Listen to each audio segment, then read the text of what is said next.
Hello from LA, where I'm nearly wiped out from this packed weekend, but running on fumes of seeing lots of great friends, writers, colleagues, and artists. Here's my quick take on these past few days. The winners and losers. From a K-pop and weekend in Los Angeles, the winners, number 1, NMIXX. The girl group further solidified themselves as next-level performers with a fully live opening set at Wango Tango, complete with a 4-person backing band accompanying them on Saturday, May 10th. The sextet barely utilized their backing tracks, which K-pop performers can embrace quite generously. Instead, they let their talents do the talking, a perfect performance to engage the Huntington Beach crowd.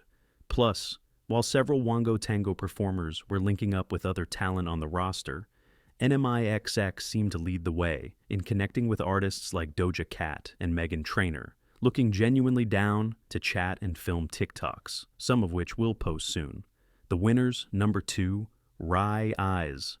The rising boy band got the ideal chance to hype up their forthcoming Odyssey album, out May 19th, with one of the best sets of the night at the SMTOWN live concert on Sunday, May 11th.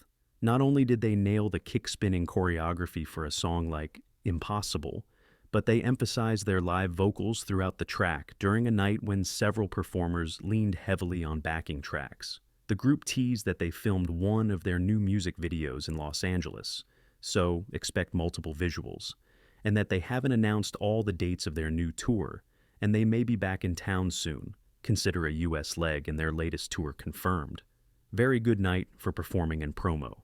While RIIZE is my pick for the biggest winner of SMTOWN, my best moments for every artist that performed is on Billboard now. There's a link in my newsletter. Winner number 3, Lee Soo Man. Even after the fallout of being ousted from the company he founded, the former SM Entertainment producer gets a win from the newly released Lee Soo Man, King of K-pop documentary, and its premiere on Monday, May 12th.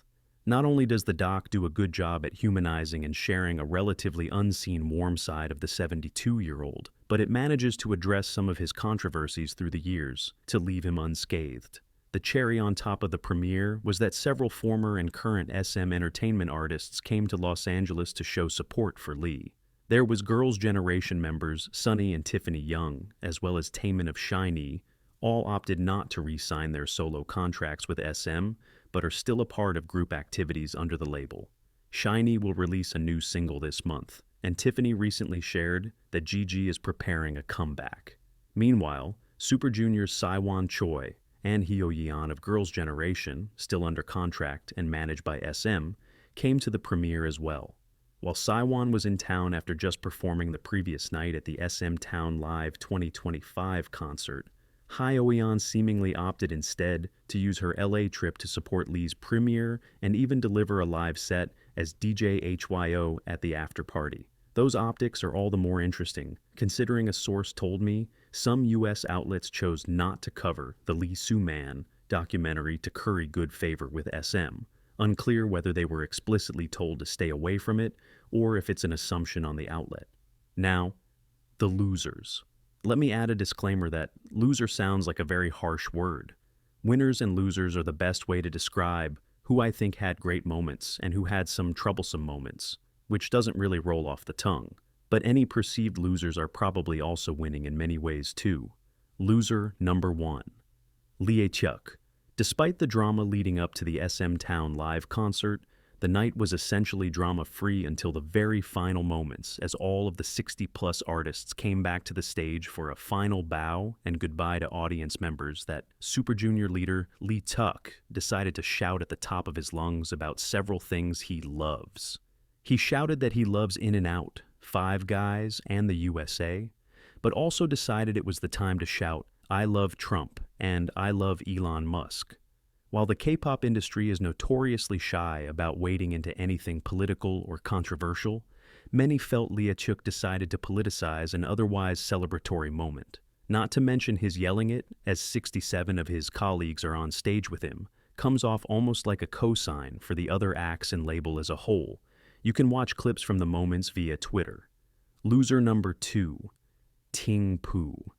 When the trailer for the Ting Poo directed Lee Soo Man, King of K-pop documentary dropped, there was some heavy criticism for a moment when one of the talking heads spoke about the dark side of K-pop, over footage from the funeral of the late SM Entertainment artist and SHINee member Jong Yun. The reaction was so intense that the actual commentator, Dr. Stephanie Jeon Choi, released a long statement criticizing the edit and that she contacted the producer, Poo, regarding the matter. While the documentary is a win for Lee, see above, the full documentary unfortunately wades into more questionable editing, cuts, and online commentators that don't include context or tell the whole story. There's also a strange section that discusses SM's controversial legal battle when 3 members of boy band TVXQ, who argued in 2009 that being locked into their 13-year contracts were unfair. Lee nor the documentary argue the contracts were 13 years, with Mr. SM himself saying, "The contracts we created with them are the ones we still use today." But in 2010, Korea's Fair Trade Commission created the rule that limited entertainment contracts to 7 years. So, who didn't fact-check? Don't get me wrong, here are some great names and friends you will see on your screen who sat down to talk for King of K-pop, and there are no issues in those sections. Poo has been open that she's a newcomer to K-pop, so naturally her and team will want to find any clip that can best tell the narrative they're creating. But with chunks of the story told by questionable YouTubers, some big question marks around facts, and the aforementioned misleading clipping/editing, ultimately makes this a loss for the sake of this newsletter's focus on truth-telling in the K-pop media. Here's someone I can't decide if they are a winner or a loser, so I will call them the TBD. That's SM Entertainment. While the SMTOWN live concert mainly went off without a hitch, even as visa delays barred boy band NCT Wish from performing, where does the label stand when one of its artists go all the way to LA not to perform at the massive concert they're throwing, but to support its perceived threat? SM has been known to be a label where artists stay loyal and tend to re-sign with the company for several years. But I wonder if more exits are on the way following 8 departures from members of SHINee and Red Velvet and in the past year. Once again, a disclaimer that loser sounds like a very harsh word. Winners and losers are the best way to describe who I think had great moments and who had some troublesome moments, which doesn't really roll off the tongue. But any perceived losers are probably also winning in many ways too.